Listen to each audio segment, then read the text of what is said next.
Good morning! Pag-usapan natin ngayon ang pagkakaiba ng validity at reliability. Pag sinabi natin validity, tama ba ang sinusukat ng test? A test is valid if it measures what it is intended or what it is supposed to measure. Halimbawa, ang objective ko for the day is the students will be able to solve linear equations. Pero my test item consists of multiplying fractions.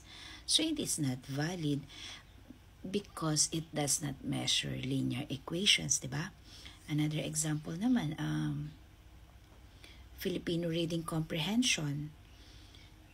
If my goal is to measure the reading comprehension of my students, pero yung yung questions ko sa assessment ko ay about vocabulary definitions, it is not valid because hindi naman na-measure nun yung reading comprehension nila. It measured the vocabulary, not the comprehension. So ano naman yung reliability, ma'am?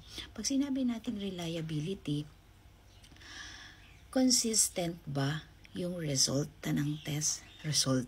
Consistent ba ang resulta ng test? No. A test is reliable if it gives consistent result. So, kung ngayon nagpa-quiz ako ng linear equation, ang score ng estudyante ko ay 18/20.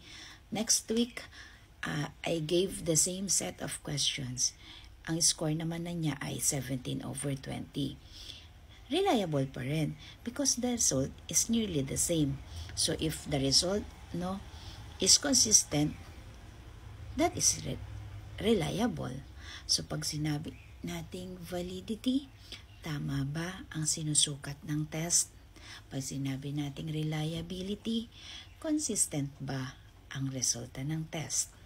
So, ang keyword natin kapag validity, accuracy.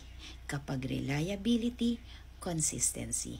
Validity, accuracy, reliability, consistency. Thank you so much.